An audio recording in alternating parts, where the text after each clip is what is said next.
Ladies and gentlemen, and God, welcome to the Integral Stage. I'm Layman Pascal, a very well-behaved good boy, and this is an episode of our authors series focusing on religion. Nish Dubashia is co-founder of Evolving Nexus and a faculty member at the Collective Edge. He's working with Sky Meadow Press, which I helped to co-found, and his new book is called A Brief History of God. And folks, you know that for some reason, I get a lot of questions about developmental religion and integrative modern spirituality, and frankly, they can be exhausting even if you love them. So I'm very happy to have a companion and interlocutor today who can help take some of the pressure off me. Hi, Nish. Hi, Layman. Great to be here. Great introduction. Oh, good. Given all of your deep research and pondering on the nature and variations and also similarities of human spiritual and religious development, what's the best one? Which is the truest of all the religions? So I would say the truest of all religions is that human impulse that drives us to seek the spiritual in the first place. And that shows up in many different ways across the traditions. I would say it's that basic impulse to discover what is true, what is beautiful, what is good, what is sacred. That seems to have been there in different forms throughout history. That impulse, I would say, is the true religion. Yeah, I can appreciate that. In my own attempts to look across different versions of religion and not just get stuck on the famous big mythic membership religions from the last few thousand years, explored at all its scales. One of the things that really strikes me is how important it is to distinguish the religious phenomenon from people who identify as religious. There's obviously a lot of overlap, but if we were studying whales, we couldn't just go with whoever claims to be a whale. So I'm curious how you tease apart self-identification with something called religion from this more general phenomenon that seems to be able to take many different presentations. I find it useful to make a distinction between, and it's sort of integral language, between deep structures and surface structures.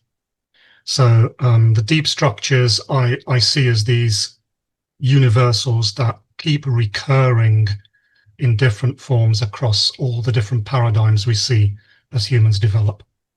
Whereas the surface structures are the specific ways in which they show up in different cultures and languages and so on. So that sense of identity, I think, tends to be more at the surface structure. But I think, and this is one of the things I try to do here in my book, is to tease that apart from the deep structures that are always there. And I think they're always there almost by definition of what religion is and has to be. That's the kind of distinction I would seek to make. And when people talk about the perennial philosophy, I think rather than pinning these down as sort of 3 or 4 doctrines, like we get in, say, Aldous Huxley, for example, I would say even that's already too specific. It has to be more in terms of these general principles that keep showing up every time, and that must show up by the very nature of what religion is. Other than maybe over focusing on a handful of specific doctrines instead of looking at deep structures, what do you see as sort of the major limitation in general religious studies? Yes, I think perhaps the emphasis has been too much, even today, on the surface structures, studying what different people believe, why they believe them, how these may be compared to each other, and so on.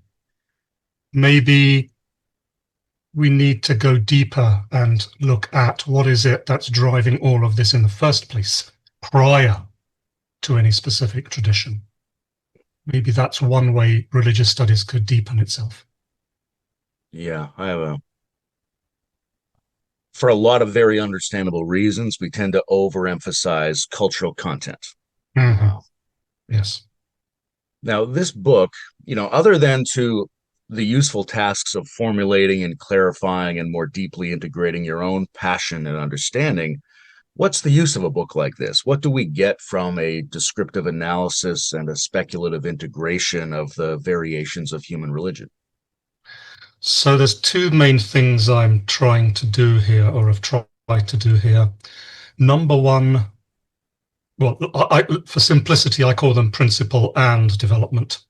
So number one, what is it that must be there almost by definition in any given religion? And we always find it there. What are the universals? The use of that is, I think, that we can find that separate traditions, even traditions that seem very different indeed, in their particular manifestations, may have more in common than we think. Maybe not at the level of propositional truth, but certainly at the level of what is it that people are actually trying to do and express here? What's the common humanity behind it? And I think that that's almost self-evidently a good thing. And secondly, equally importantly, what I've tried to do is to show how the history of religion, going back 40,000 years really to the beginning of spiritual awareness, what we could call the beginning of spiritual awareness, tribal awareness, we can almost trace the history of religion in parallel with what we now know with some degree of confidence about the development of human psychology, human cognition. So rather than seeing religion just as this disconnected thing, we can see it very much as co-arising as our different stages of cognition co-arise, along with other factors such as history and power and what works, what doesn't work. So what I'm really trying to do is to bring it all together into a kind of big picture. What do they have in common? What is it they don't have in common? And why have they developed in the way that they've developed? I think that's useful just to give a kind of super context for the entire phenomenon of religion. Yeah. The single sentence that affected me the most from this book was, love creates the conditions for transformation. It spoke to me in a very emotional way, but I'm biased. It was in your chapter on integrative spirituality, and I'm deeply aligned with that. I'm also aware that love must be understood in a very complicated way, right? There's an evolutionary sense. It's not purely sentimental or even just purely supportive. It includes challenge and boundary and discomforts. Love's a complex thing. And because of that, I thought it might be a good lens to begin discussing these different phases of religious history as it might have been enacted in different psychocognitive forms of humanity. What could you tell us about how love was perceived and utilized in the major phases of God's biography? I like that phrase, God's biography. Well, let me go back then to what I'm seeing as the kind of earliest phase of what we could meaningfully call religion, the sort of tribalistic, magical, animistic worldview. And I would say there, love, and love is one of these, I identify these 7 principles that take different forms all the way through religious history, and love is one of those. In some ways, the culmination of those. So at this tribal level of development, I would say love expresses itself there in the context of the tribe as a loyalty to the tribe. We still very much see ourselves here as identified with the collective. We haven't really developed a strong sense of separate self yet. So love there is love for the collective with which I identify. Tribal loyalty, emotional bonding with other members of my tribe, and just that sense of belonging, that membership self sense of belonging to the community to which I belong, the tribe to which I belong. I would say that's how love manifests at the tribal stage. The next stage I identify is where that sense of individuality emerges, and we start to get that capacity to identify ourselves as separate from the tribe, at least to some degree. We get a sense of what we would now call ego for the first time. So we can now question the tribe. We can now forge our own identity and life away from the tribe. And this moves into the kind of egocentric, power-driven, heroic kind of stage of human development. And here I would say love now is egoic love, or love of the ego, and love of the qualities and characteristics that make the ego, this newly arisen ego, something great. So here I would say love takes the form of, say, honor, self-respect, loyalty to those who have shown they're deserving of that loyalty. It's a personal loyalty now rather than a tribal loyalty. Again, a kind of an egoic loyalty, a self-defined, self-driven loyalty. Moving on to the next stage, now we come to the stage that most people would call religion today, which is the stage of the sort of axial age stage of the axial religions. Absolute truth. There's a well-defined authority. We gain our salvation, for example, by following certain rules. So here now I think love takes the form of duty. We have a duty to our tradition, to our religion, to our country. And it's through following the moral rules that define that duty. And by following that duty, by following these moral rules, we fulfill our responsibility to our community, to our tradition. The next stage is a huge leap. This is the leap to sort of the rational, scientific thinking, the achievement-oriented thinking. This is where science and the quest for objective truth starts to emerge. Here, I think love now takes a very different form, because we're now starting to emerge as self-determining individuals who to some degree forge our own way in the world.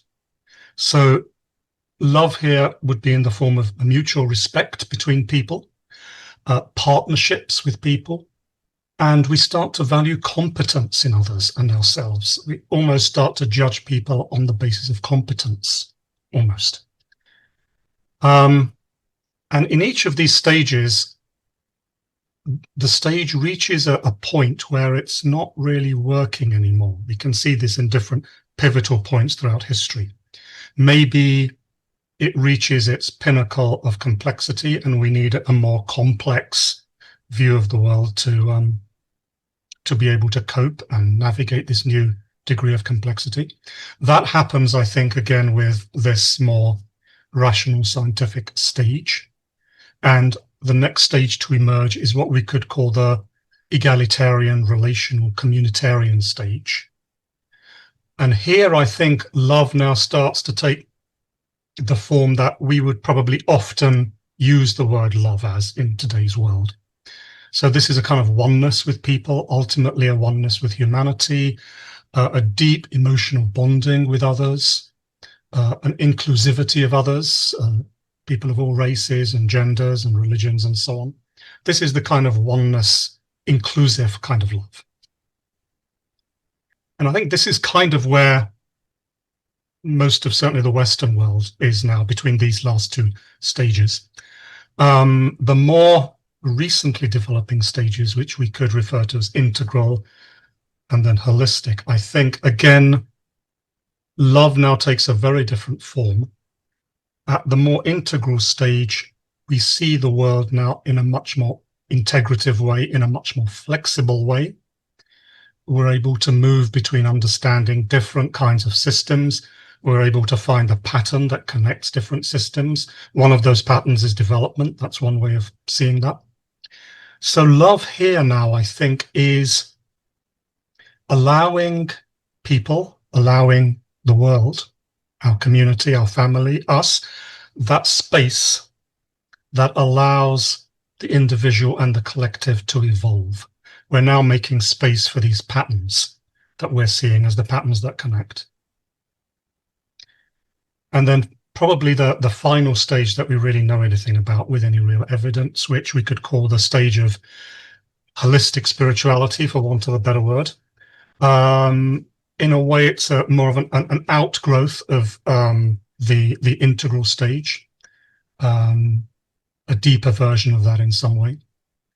And here I think we move from using, again, integral language, we move from a more world-centric orientation that we've had in the last couple of stages to almost a cosmocentric orientation now.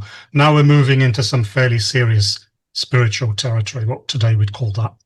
And here love would probably be some kind of conscious connection to something more universal, some kind of universal consciousness, universal energy. It would be more of an unconditional love, an all-encompassing love that seeks to leave nothing out. So the kind of pattern here, as we've traced how I'm seeing love through these stages, is that circle of who we're including and not including in that love widens. And the definition of love in some ways becomes more subtle and sophisticated as our own cognition becomes more subtle and sophisticated. So that's, yeah, the story of love in 10 minutes. Beautiful. That was very clearly laid out. Thank you. You mentioned these sociocognitive operating systems seem to reach a level that requires them to go to another level. Now, that could be seen as a response to external circumstances. The climate has changed, the technology has changed. But if it hadn't, maybe that system could have gone on indefinitely. But there's another view that reminds me of sort of how Marx and Hegel see things, which are that there are internal contradictions within a system that might force it to mutate at some point, regardless of external circumstances. Do you see these things as having like a built-in need to go to the next level, or is it mostly responding to circumstances that the previous one can't handle? That's a difficult question. I think my own personal bias, and it is a bias, is that there is some kind of inbuilt drive, almost by view, but because of the very creative nature of reality, or more scientific language, the creative nature of systems, almost to complexify. So it's almost inherent. Some kind of eros is almost inherent, and in integral language, it's inherent in all four quadrants simultaneously. Rather than being driven by one quadrant or two quadrants, in a way that the entire holon of all four quadrants together has some kind of inbuilt drive to move towards higher stages of complexity. I'm not sure how I would defend that with rigorous empirical evidence, though. I think if we're looking at really hard evidence, we're probably going to find that something changes in one of the quadrants and then the other three respond to that. And there's different ways of doing that depending on which quadrant we're actually prioritizing. So we could, for example, prioritize the lower right quadrant and say, well, systems become more complicated, societies become more complicated, and so mind, body, culture has to respond to that. We could say that our thinking and our cognition becomes more complicated. We get these, great thinkers who start to question things and create more deeper ways of looking at things. And then that drives body, culture, and society to respond to that. So there's different ways to do it, different ways to frame it. But I think for me that the most integral way to frame it is simply to say, rather than this aspect is driving the others, just to say, well, we look at it holistically and the whole thing is somehow evolving together and something is driving that. It's partly speculative, but that's kind of the picture I have. Yeah. There's a critique of the phenomenon that we might broadly call New Age spirituality from a developmental point of view, which says that a lot of the things they're proposing are actually regressive, right? That there's a tendency to return to fantastical perceptions and spirits. There's a tendency to want to overcome the ego in a way that reminds us of these sort of pre-egoic forms of spirituality where surrender to nature and to the tribe were the heart of the practice. Yes. So that's a legitimate critique in some ways, but we might also say, a lot of people have limited access to those functions in themselves, or maybe even trauma or some problems there that need to be healed, or virtues that might need to be found. How do you sort of tease apart a regressive, like negative regressive versus useful regressive?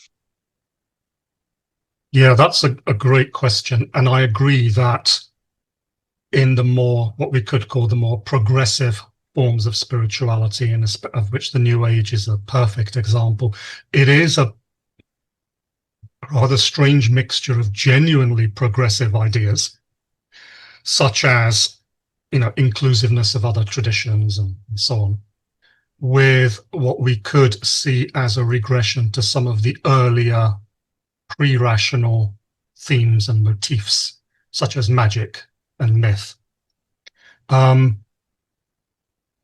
So the way I would tease these apart is by asking this question: does that regression serve transcendence in some way, or are we simply going to regress and stay there? There is again, I think when we move to post-rational stages, the transcend and include mechanism that's there at every stage, I think really starts to activate in a stronger way at these post-rational stages. And part of being able to truly realize those later stages is to go back and reintegrate some of the pre-rational themes and motifs that we almost necessarily had to suppress to develop a strong rational ego. But to go beyond the rational ego to post-rational stages, we have to some degree, lift that repression barrier, go back, allow some of that to reactivate. And some of that is great. Some of it might be difficult and traumatic. And if we just stay there and we don't truly integrate it, then that's not necessarily healthy or progressive in the longer run. But there is a phrase which is used by a psychologist whose work I really like. His name is Michael Washburn, and he wrote a book called The Ego and the Dynamic Ground: Regression in the Service of Transcendence, which I think is a fantastic phrase. And that I think would be the ideal scenario. So imagine a kind of metaphor I use is, imagine you're standing on the edge of a cliff and you have to jump 10 feet over this chasm to get to the other side of the cliff, and you'll die if you don't make it. You've got a much better chance of doing that if you go back and then run for the cliff and get momentum, which gives you the ability to jump over the chasm. In a way, I wonder if development at these post-rational stages is a bit like that. Maybe we need to go back, reintegrate some of these earlier stages in their healthy forms, and then that gives us a kind of a run-up, a kind of an extra developmental momentum, which enables us to make that, I think, quite difficult leap beyond the rational ego into genuine transrational stages. So, yeah, that's the kind of way I tease those apart.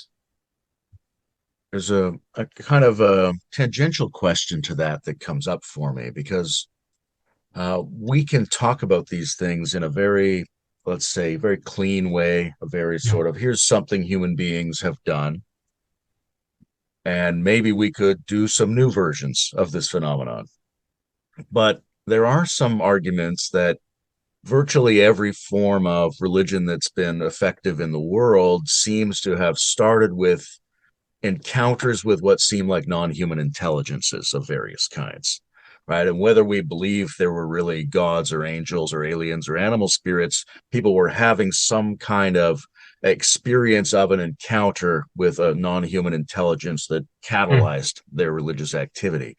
Uh, how Yes. how central do you think that kind of experience is to the, I don't know what we would call it, the normal organic production of human collective spirituality? I think it's very important. I think that one of the ways I define spirituality or religion, both of those really in this book, is that at the heart of it, we're seeking to invoke and understand and express some kind of relationship, whether that's a distant relationship or all the way to some kind of identity between the human being, the self, and what we would believe to be some kind of higher reality or true nature of reality.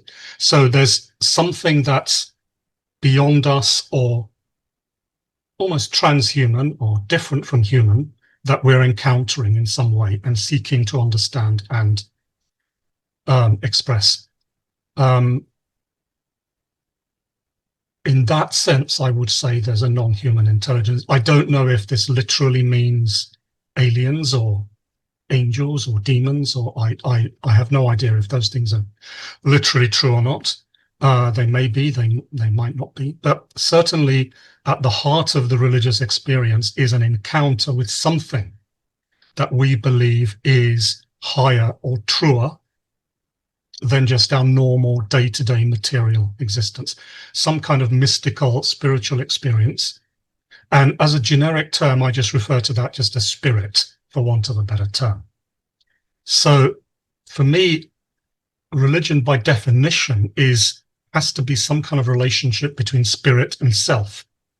If there was no spirit, there'd be nothing to be religious about. And if there was no self, there would be nobody who's being religious. So almost by definition, you have to have these two elements, spirit and self. And I think that encounter between the two, invariably, I think, is at the heart of what we later call religion as we elaborate on what that encounter was. So what changes for us when we move from thinking about and encountering animal spirits to thinking about and encountering anthropomorphic spirits?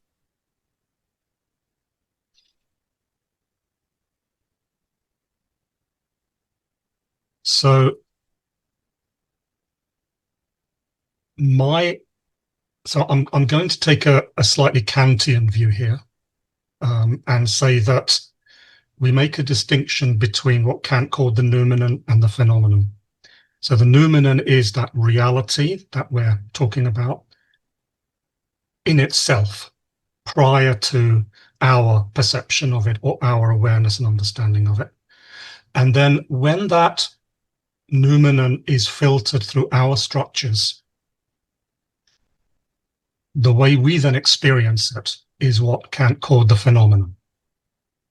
So if that's the basic model, and I'll add to that a developmental aspect, which I think probably came in with Hegel, who has followed Kant a little bit later, which is that these filters through which we are understanding the noumenon, they themselves evolve, they themselves develop. So my suggestion is that that religious noumenon, which is unknowable in itself,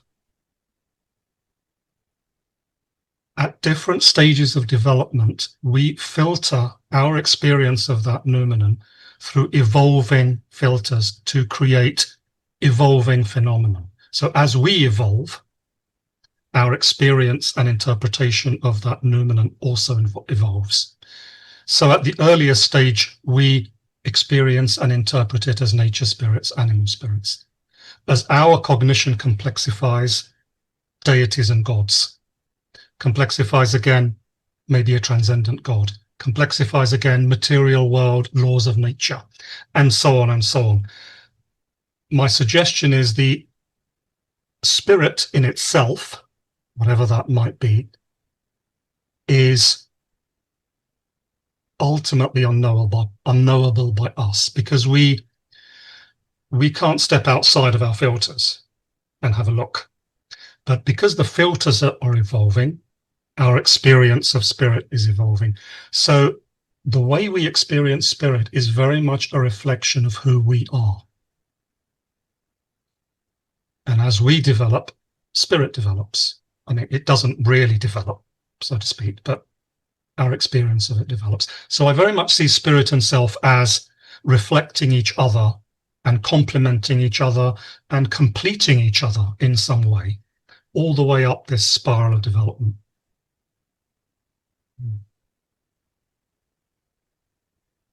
When I think about the origin conditions of religion, there's different Mm. ways to come at it, right? We can think about spirit being more active, but we can also think about what human beings are doing. And a lot of what human beings are doing that we point to involves altered states of consciousness of various kinds, right? Could be Yeah. dreams, could be neurodiversity, could be extreme states and ordeals. But a lot of people point to psychedelics as a Mm-hmm. major, obvious source of encounter with a higher or other world. What's your view of the role of entheogens in the sort of origin story of religion?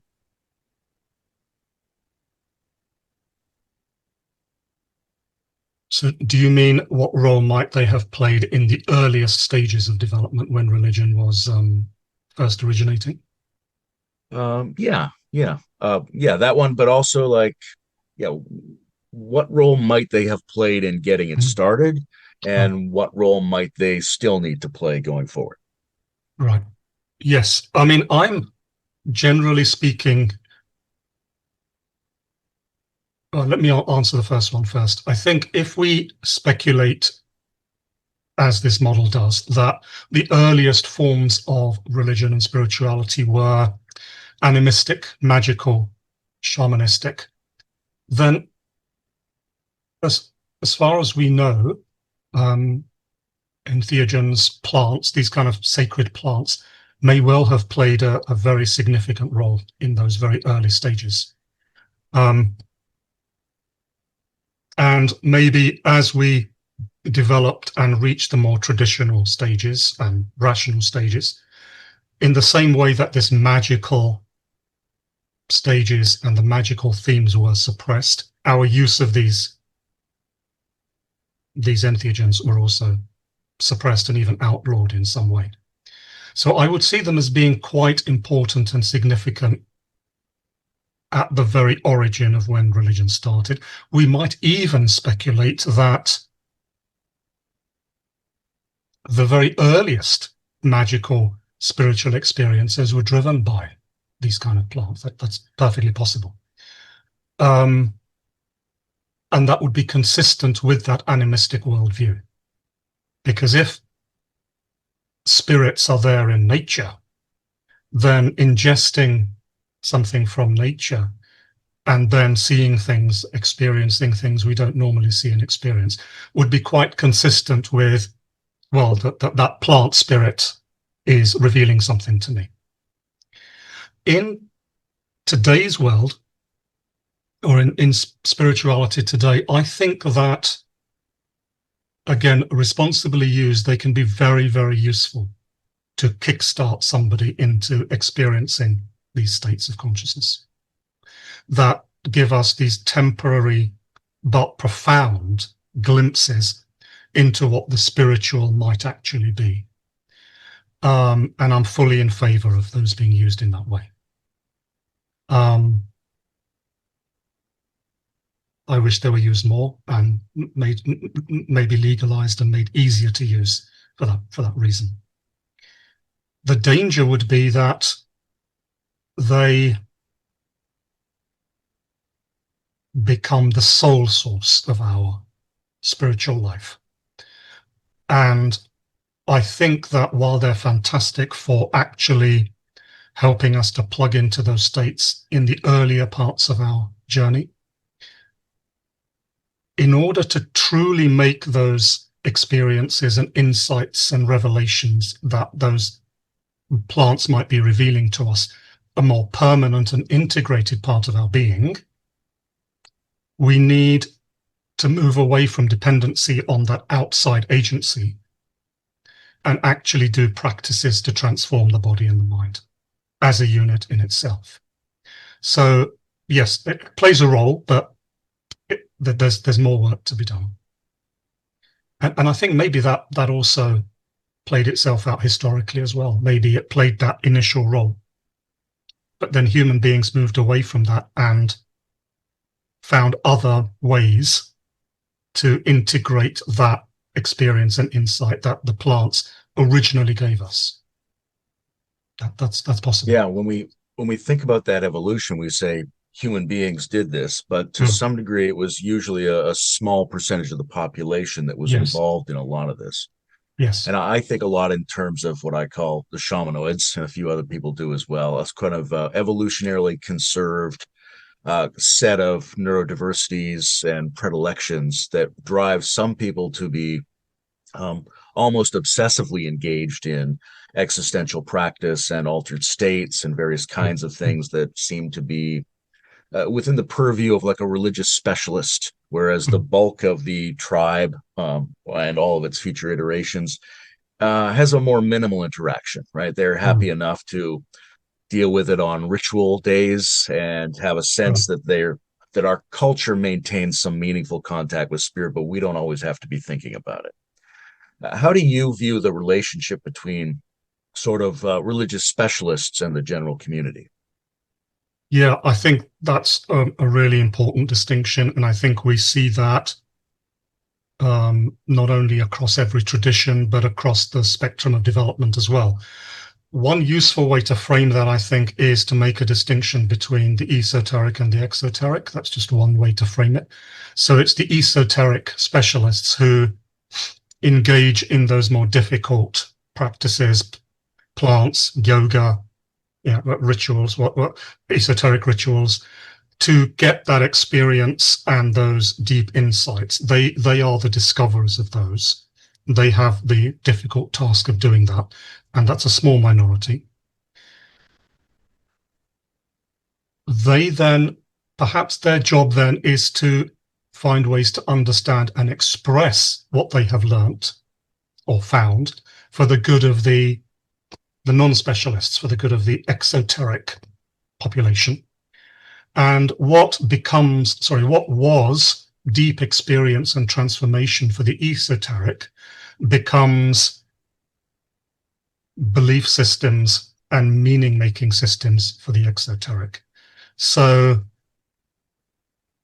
one way, again, to frame it is that there are different levels of spiritual engagement, from, say, belief to faith to experience to transformation, just these four possible stages of engagement. And if we say the esoteric specialists, like the shamans or the mystics, they're really at the higher end of this spectrum, the experience and the transformation.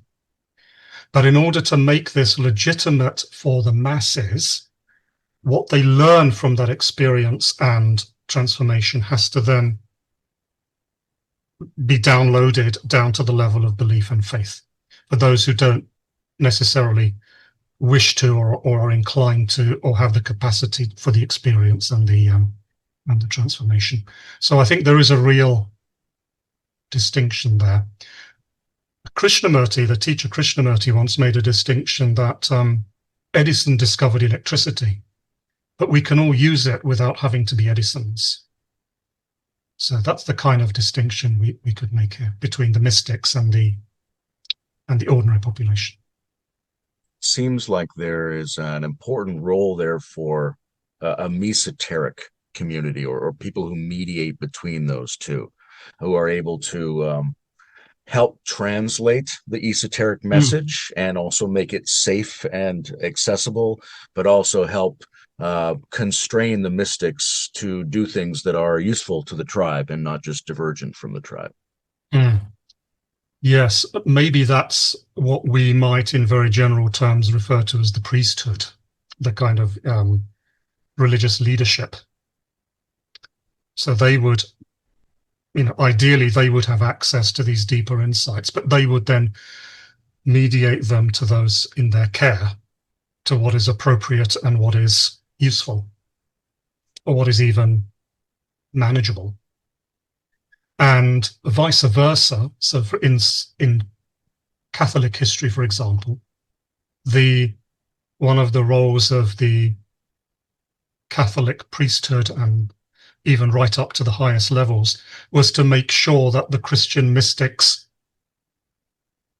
in all their extraordinary experiences, still kept within the boundaries of what was acceptable Christian dogma. So those mediators would work in both directions, keep both ends under some kind of control for the harmony of the entire system. Yeah. We have a certain understanding of some basic notions of health and pathology that come out of having a rich couple hundred years of scientific investigation. Mm. We know that bodies need certain vitamins and certain mixtures of stress and relaxation, and that we should be able to move and express ourselves and not be like rigid or explosive. We have an ongoing accumulation of knowledge of what we think health might mean. And we can retroactively project that back onto previous worldviews, although we have to be careful with that. Mm-hmm. But there's something in that that offers a distinction or an axis of inspection that's different than just esoteric, exoteric, or levels. How do you think about a variable like health versus pathology and how it might be applied? Because it gets a little bit slippery asking like what's a healthy version of an axial religion and an unhealthy version, or a healthy version of a modern and unmodern. Where Mm-hmm. does health come into this for you? I mean, again, that's an excellent question, and it raises for me that it is unavoidable that when we look back to earlier stages or when we look forward to later stages, we're going to do so on the basis of the stage at which we're at. I don't think there's any way around that, except to be aware that that's what we're doing. And that awareness itself, I don't think, comes until some of the later stages. So yes, when I look back, or when we look back at tribal awareness or the warrior culture or axial traditions, and we say, well, this is healthy, this is unhealthy, we're bound to do that from a modern, postmodern, integral point of view, because that's where we are. Now, if we do that, and vice versa, when we look forward to what future stages might be, we're doing the same thing. So in integral theory, where they say, well, we have these 4 quadrants and they turtle all the way up and all the way down, we're actually doing that. We're taking a model that makes sense to us at our stage and assuming that's how it's simply going to be at later stages. We could refer to this as stagism. It's this almost unavoidable necessity that we have to see earlier and later in terms of where we are. So yes, when we look back at these earlier forms of religion, what we regard as healthy and unhealthy may be very different. Well, I think almost certainly will be very different to how they would have regarded healthy and unhealthy. I think that's unavoidable, but not a problem if we're aware of what we're doing. And when we use words like health and pathology, we what's the word I'm looking for? We qualify them in that way, that this is simply how it seems to me. In other words, I think postmodern stage onwards, we realize that anything that we see or understand or interpret or suggest is only going to be valid within the context in which I am operating. And each of these stages is like a context. This leads to quite a paradoxical notion that I sometimes think of, which is that even the very notion of stages might be specific to a given stage. And that's like almost a contradiction in terms. But when we talk about future stages going on and on and on, that might actually be just stages and us projecting, because stages is how things seem to be at our stage. So we're kind of caught in this never-ending network of contexts moving in every direction. And I don't think there's a way out of that except to just be more and more aware of what's going on. I don't think there's an Archimedean point outside of that where we can stand and sort of have a look and say, well, this is how it is. I think that kind of thinking comes to an end at postmodernism. Unless all of that is just your view from the stage that you're at. It Of actually is course, completely different. it is. And if yes, everything I'm saying in this entire interview is Yeah. only, of course, how it seems to me. Yeah. 100 years from now, someone will watch Nish and say that's pathological. So given that we are um, embedded in, Mm, but this situation, but the one we're embedded in is a very interesting, very mm, challenging one where it can even play these games of provoking itself with the possibility that it could be blocked in its own conception of this process. But mm. that's where we are. And Yes. so, to what degree do we have something like a right to go to other parts of the world and say, hey, we don't think female circumcision is a healthy or valid form of Islam. We think these are healthy, valid forms of Islam because they meet our standards of what healthy is in a multidimensional way for a human being. Like, how does one create a consensus of well being? Yeah, that's again a very tricky question. I would say using the spiral dynamics model, just because it's going to be a bit easier with terminology. Um, what we're hitting here is a difference between what we could call green and yellow. So I think at green, we understand, I think, in postmodernism, we understand for the first time that in some sense, everybody's right within the context in which they're operating and on the basis of which they're operating. So even cultures that we might find some of their practices abhorrent, it's almost as if, yes, it is to us, but in the context in which they're operating and on the basis of the assumptions that they're making, it's a coherent way of looking at things, however terrible it might seem to us. Now, I think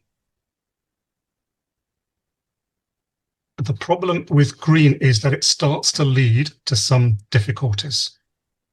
It starts to lead, I think, to two essential difficulties, one of which is narcissism.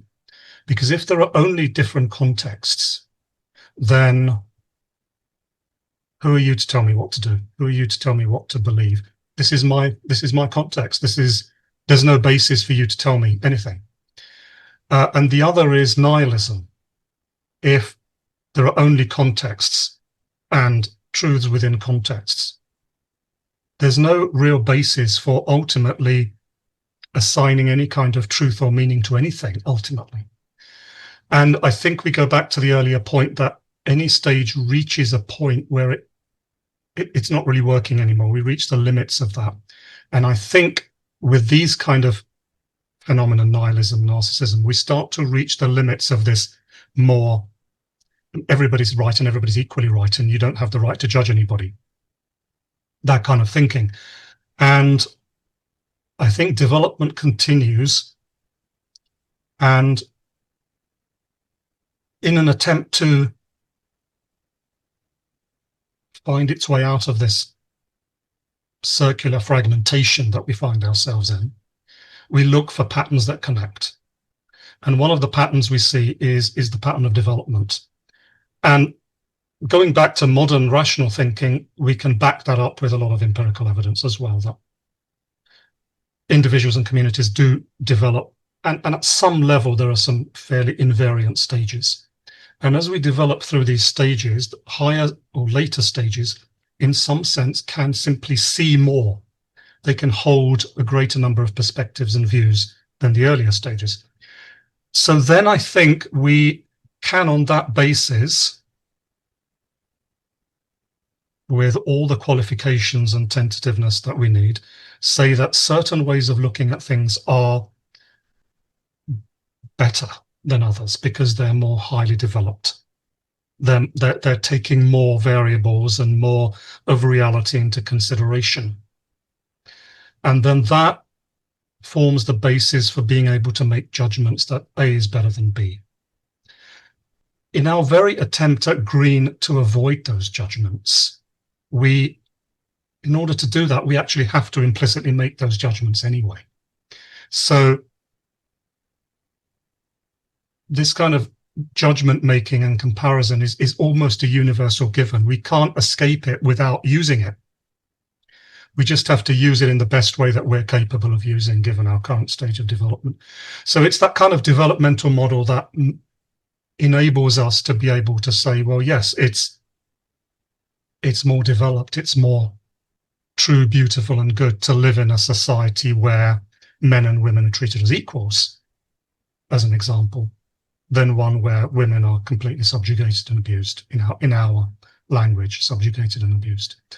Those kind of judgments, I think, are inevitable, and we just have to make them the best way we can. And the developmental model, I think, provides a very good way of doing that, and one that is to some degree evidence-based.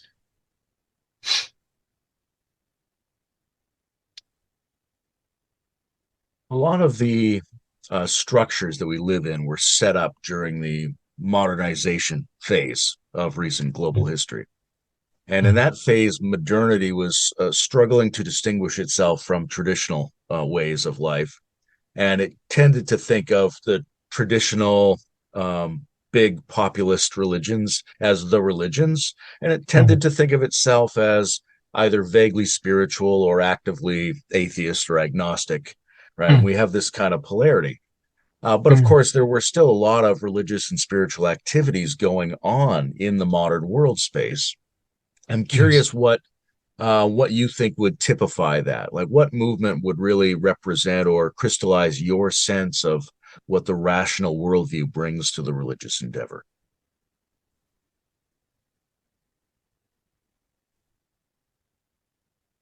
Sorry, I'm not entirely clear on the question. Yeah, we could talk sort of more generally about the sensibility that modernity has about religion, but I'm wondering if there are any sort of religions or groups or movements that you look at and go, oh, that's very expressive of what I think modernity brings to religion. Right. So I would say that because religion has had to come to terms with modernity, within religion itself, there has had to be, in order to remain legitimate or try to remain legitimate in the modern world, the different religions have themselves had to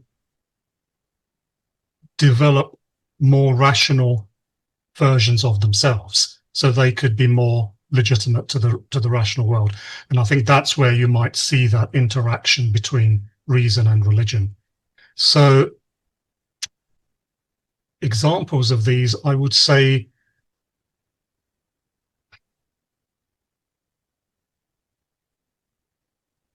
very generally, and this is not a movement, but this is an activity that we can see across many of the religions, the very need in different religious traditions to engage in what we might call apologetics is something that probably wouldn't have occurred to anybody 500 years ago. But because of that meeting between rationality and religion, religion has had to engage with the rational world and try to create rational arguments for what it believes.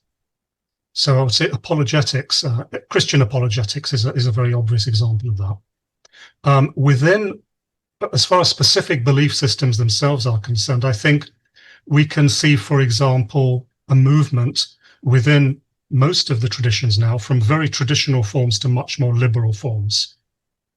And that's, again, where the meeting with science and reason becomes more hopeful. So an example, Darwinian evolution, a very traditional form of Christianity, evangelical Christianity, for the most part, they will say that's wrong, we're creationists, God created the world in 7 days. And maybe that wasn't a problem until relatively recently. Now, because of the overwhelming power and dominance of the scientific worldview, religions can't just ignore that anymore. So now we have forms of Christianity that accept the Darwinian view, but also find ways to harmonize that with their biblical worldview. So Well, each day wasn't a 24-hour day, it was a million years, so they can find ways to harmonize it. So I think these more liberal and progressive movements within different traditions, in some cases, have been a response to having to find legitimacy in a rational world. Yeah, I have a question about that because Mm, some people have the feeling that fundamentalism in the traditional religions is mm, partly a reaction to the mm, modern world, right? That they might have held these ideas in a looser, more folksy way until they encountered a world that was dominated by the assertion of fact. And then mm. they felt like in order to play, they now had to assert that these were factually true statements in their holy books. Do you feel like there's a legitimate phenomenon of that kind? Yeah, I do, to some degree, yes. I think if we look at the psychology of belief, if we take, assume we're talking to just one individual and we really challenge their belief system deeply, one of the possible responses is that they're going to actually contract and become more deeply entrenched in their belief system because you're challenging their identity. You're challenging the very basis for their security and meaning making. So I think collectively that's happened as well. I think as religious belief has come under question and even threat because of the rise and the dominance of the scientific materialist worldview, religions have had to contract and perhaps become even more rigid, literalist, fundamentalist than perhaps they even were 500 years ago as a reaction to what they see as a threat. So I think that's true. Having said that, I think there was still a fair bit of literalism and taking things in a fairly concrete way traditionally as well. But yes, I think it's in some circles they've had to contract as an act of self-preservation. And I think it's that latter phenomenon that we really refer to as fundamentalism rather than the more earlier forms. When we get to the more pluralistic operating system, it seems there's a kind of split, right? A lot of people talk about the problems of postmodernism, and they're pointing to Foucault and Derrida and the invasion of a deconstructionist skepticism into all areas of thinking. But then you go to a yoga cacao dance party in the woods where everyone's feeling this sense of ecological spirituality. And you think, well, these are not very much like each other, but they are in some ways. They have a pluralistic richness in the background understanding. Mm-hmm. Do you feel like green or pluralistic religion has been sort of held up or by the inability of these two sides to come together?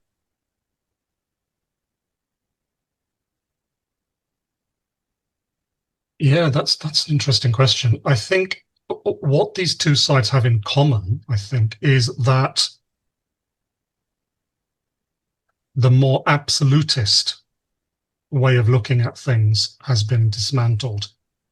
So there are now many different valid perspectives, many different truths, many different paths. Um, and in postmodernism, we can see that and argue that, demonstrate that intellectually. And you see that done very competently by some of these European philosophers. In progressive spirituality, in some way, that's lived out. So I can look at the different spiritual forms of practice as a menu in a restaurant, and I have the power of choosing all these different ones according to my fancy and not worrying at all really about how they might connect or cohere with each other. They're all valid, they're all correct in their own given context. I have the right to choose. That's how the two, I think, reflect each other. Um, I'm not sure what it would mean for them to come together. I'm not sure what that would actually what that would actually mean. What would you mean by that? That how what's preventing these two I'm from not coming sure together? either. It's right. Mm, It's mm, one of my mm, open questions. mm, mm, I just feel like I see maybe several, but two main kinds of camps that I would describe Yeah. broadly in the same sense. Yes. And emotionally and spiritually, they seem quite different. When people are attacking or praising one, they forget about the other. And Right. I'm Right. just curious because the older systems had a lot of time for their different versions to mix with each other, right? Yes. Like Mm. and the newer systems have not had that much time, and we maybe haven't really even seen them show up yet because they haven't figured out how to Yeah. get their various parts together. Right. Right. I mean, in could it be in some sense we're talking about integral language? In some sense, we're talking about different lines of development here. Mm. The intellectual postmodernism is very much the cognitive line of development. It's that intellectual understanding of pluralism, whereas the progressive spirituality and the new age spirituality, maybe that rigorous cognitive understanding isn't there, and maybe they're not even that interested in that. But in some sense, some of their other lines of development, emotional, interpersonal, self, spiritual line, these are moving up to the pluralistic. So maybe it's just different aspects of the being that have been opened up to the same kind of altitude. I resonate with that very much. Yes. Part of the way I understand spirituality and religion is a kind of integration of different intelligence systems, right? So Right. things like the lines in the individual, but also in the Yes. culture, there's different specializations. And what you see in like the even high pagan empires and things like that is almost every aspect of their civilization comes together in their religion somehow, right? And it Right. may be that Right. we need to get better at bringing those aspects together in the current world to give our culture a more viscerally religious dimension. Yes. Yes. And this is, I mean, I completely agree because I think religion, spirituality at its best is very much about discovering some kind of wholeness, as best as we can wherever we are in our development. And part of that would be to unify these different intelligences within ourselves and collectively as well. Going beyond fragmentation, I think, is one of the prime directives of deep spirituality. Do you see the um, kind of fragmentarian, let's say hyper partisan nature of the current social environment as being partly a confession that adequate religion is absent in our time? As we don't have enough mechanisms to bring each other together to give a shared sense of super meaningfulness and spirit, and so we're falling back into simpler camps. I think what, if anything, will create the space for these different camps to find some kind of coherence with one another is not so much simply being more spiritual or more religious. It's more than quantity or degree. I think it's type. I think what is needed is to develop a new type of spirituality that will be able to encompass these differences. Um, Becoming less or more religious in different ways, depending on how we define religion, I think is almost inevitable as we develop, you know, transcend and include previous stages, including their religious involvements. But I think this more sort of systemic, integrative kind of spirituality now is what, if anything, is what will be able to create that significant space that's required to be able to hold all these different the culture wars in one bigger space together. I have a general question about how we hold um, the notion of developmental stages across history, because there seem to be two sensibilities. One is expressed by a guy like Ken Wilber, who is very interested in the analogy of historical phase development and individual maturational complexity.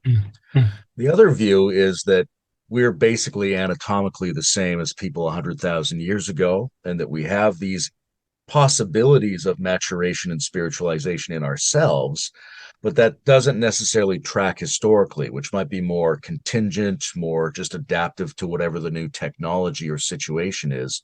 How closely parallel do you think history and self-development are?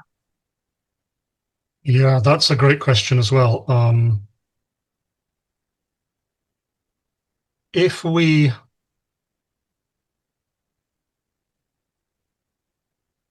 buy into the four quadrant model of Ken Wilber, then development has to take place across all four quadrants together. The four quadrants co-arise, and that includes the upper right, which is body and behavior. And while we can certainly see changes in behavior across the stages, can we actually see or track physiological changes? And so far, the answer has probably been, well, probably not. There's no overwhelming evidence of that, I think. I've come across speculation that maybe there's there are more complex brain networks which enable us to be able to hold more complex information, but I think that's still quite speculative. Now, why is that? Why is it that we can see very clear, significant changes in mind, cultural values, social organization, and behavior, but not necessarily physically and anatomically? So there's two possible reasons I can see. Either one is that it's simply wrong to say that individual development recapitulates historical development. That simply might be wrong. That's one possibility. Or the other possibility may be that we're looking at relatively small timescales in terms of this kind of historical development in relation to the time that's required to register real, noticeable physiological anatomical changes. I think the jury is still out a little bit on this. I'm inclined to go with Ken Wilber that the individual does, in some sense, in a very general sense, deep structures, not surface structures, recapitulate those historical changes. But again, that might be just my own bias because I like things to be coherent. That might be just a personal bias. I think we don't know with certainty yet, I don't think. I like those, and I think you hinted at this too. There could be types of changes that are just very hard for us to track. When we pick up the skull of someone from 10,000 years ago, we have no way at the moment to know what how much endogenous DMT was in their brain or how some of the subtler structures of the physiology were operating. Yeah, I agree. How do you view enlightenment, right? It's a word that can point to a number of different phenomenon, but there are Yes. many traditions that point to some significant shift, and then that shift would be held differently in these different sociocognitive phases. Yes. So as we look across the traditions and we look at, because the kind of stage development we've been talking about so far would be in integral language, what we could call growing up. But when we're talking about, now we start talking about enlightenment, it's, I think, a different kind of development, which we could call waking up in integral language. But I think the idea of development and deep structures and surface structures still holds in some sense. Very generally, I think there are 3 or 4 types of experience or spiritual engagement that show up across the traditions and which we could then speculate are the deep structures of waking up. There's a kind of nature mysticism, oneness with nature. There's deity mysticism, experience of subtle archetypes, which we might interpret as deities. There's causal mysticism, where we find some kind of absorption in emptiness or realization of some kind of consciousness prior to the body-mind. And then there's non-dual mysticism, which in its strictest formulation would be when that causal consciousness and personal consciousness are seen to be not different from one another. So coming from an Eastern background originally, my understanding of enlightenment would be the latter two of those, causal and non-dual states of awakening. But of course, it's such a broad word that it could be used in many, many different ways.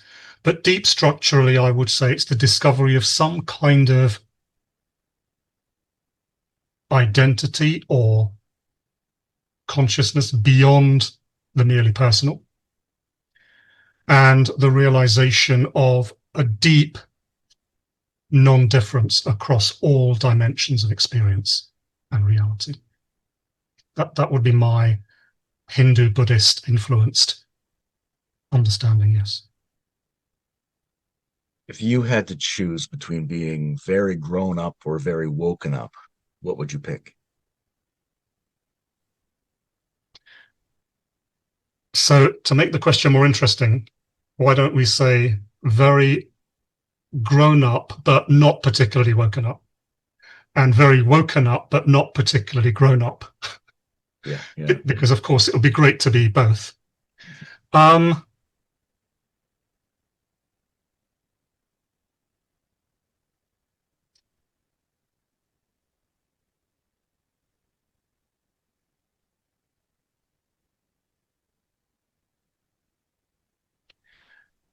so this is how I would frame it. Again, my Eastern bias will show here, but this is how I would frame it.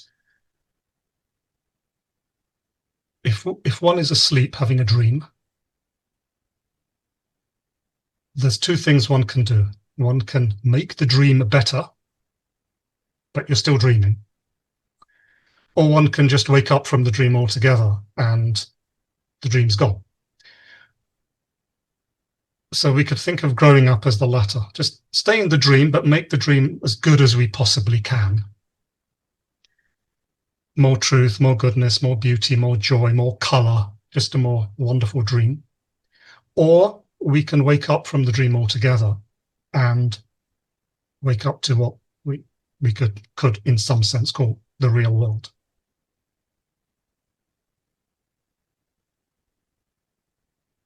I think personally I've changed in that regard. If you'd asked me this question 20 years ago, I would have said without hesitation, waking up.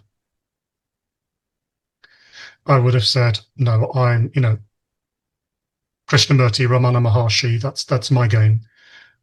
The world is suffering. Let's get the hell out of this place and let's wake up, realize we're chasing after shadows here. There's something better on the other side. Now I'm more inclined to say,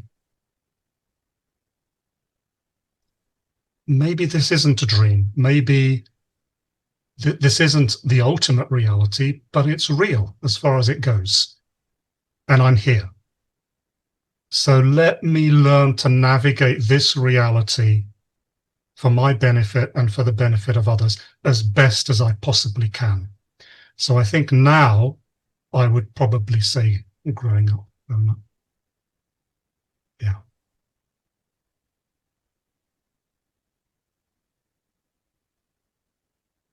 When we talk about an integrative approach or something that structures that operate between perspectives and between worldviews, we can have this conversation where we ask, well, what would religion look like under those conditions? But there's this other more personal discussion, which is, what do you find holy about that view? Like, what's so beautiful that you fall in love with?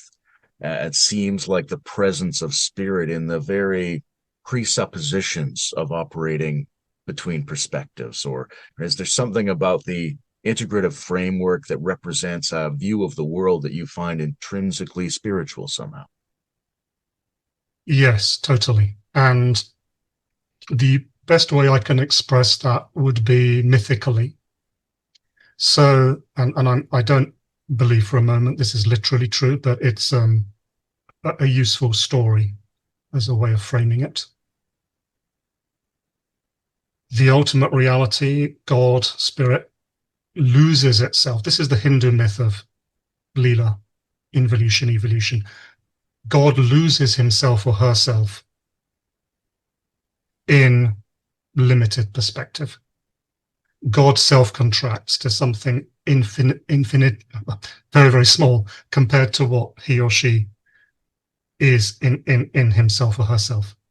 And then as a game, as Leela, as play, engages in this game of rediscovering himself or herself through broadening, releasing that self-contraction again back to that ultimate wholeness. And that is what I think the integral developmental view provides, that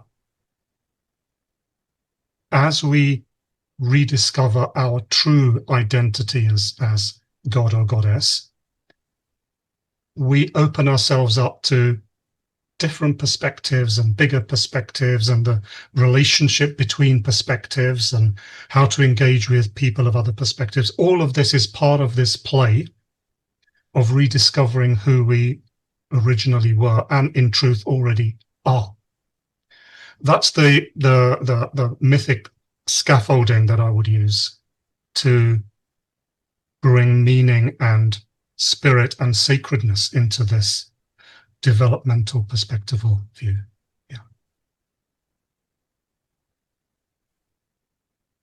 Well, I'm sure this conversation reveals the amount of care and intelligence and vision that you've brought to the book.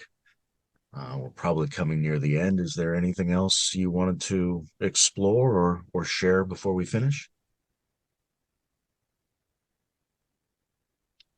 I'll end perhaps by saying that what gives me hope for the human story is the very fact that we can have a conversation like this and find these patterns and commonalities as we explore these different stages.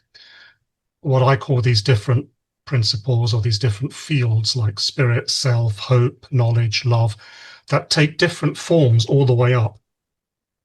The very fact that we can find these, to me, gives coherence to the human story and hope for our future. And that's where I'll end. Let's embrace our differences, but also recognize our unity across all these perspectives within ourselves and that we'll meet in others. That to me makes all of this, that to me is, for me, my driving force. And that's what I'd encourage people to contemplate. Been very nice getting to know you. Thank you, Nish. Thank you. You too, Layman. Thank you for inviting me here.